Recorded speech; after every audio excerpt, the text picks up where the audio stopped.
So, yeah, there are guys at work that talk to me about how I need to get laid. They talk to me about how they want to take me to the bar to get laid. Well, I don't drink. And the reason why is because I have medication that makes me susceptible. Plus, I have post-traumatic stress disorder from the bullying I went through.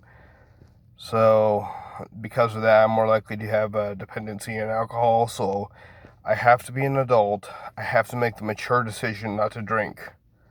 And I'm sorry if you don't like it, but that's just what I have to do. It's my decision, and I've made it, so I'm not going to drink. So then the question becomes about hooking up with a drunk girl. Well, I mean, it's like, what if she makes fun of my little friend? I went through years of girls in grades 9 through 12 publicly making fun of my little friend for the entertainment of small crowds. My own mother made fun of my Johnson. So it's like, that's a great concern for me.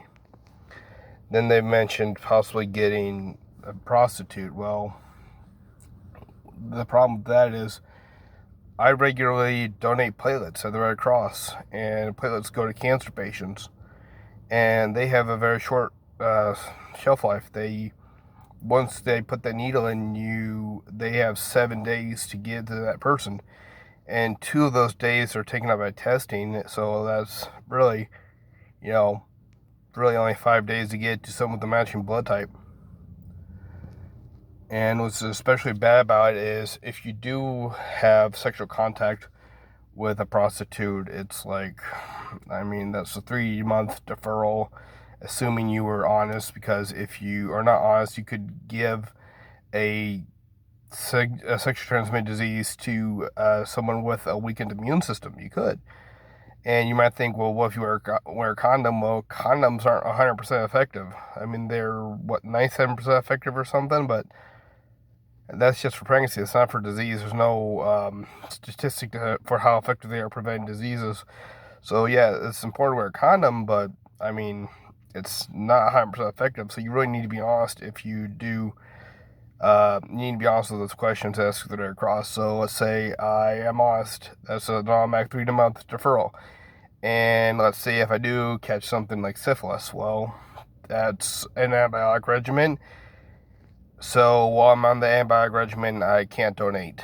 And then as soon as the antibiotics are done, which however long that is, I don't know, 3 months, 6 months, I don't know how long, but however long it's going to be. Once those are done, that's another 1 year waiting, assuming I don't get any other antibiotics before I can donate again.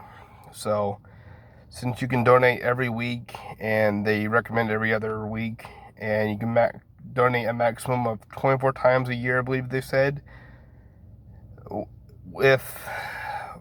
Even if I don't max out on donations, I would possibly be missing out on giving.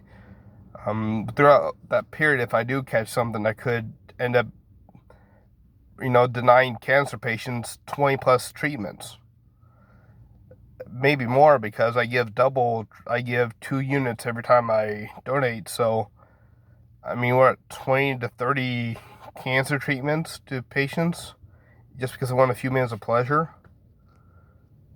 It's not right. I could very well be endangering people just because I wanted to use a prostitute. And it's just not right. It's not a good thing to do. So, yeah, I'm not going to do it.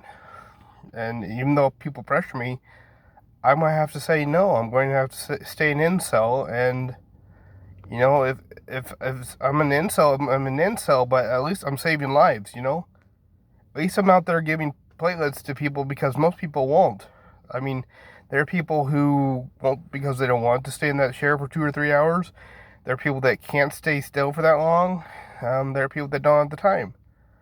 But I'm one of the people who will stay in that chair for 2 or 3 hours with a needle in my arm, because I'm out there saving lives. And if that means I can't have sex, well, that means I can't have sex, but at least I'm saving lives. So, suck it.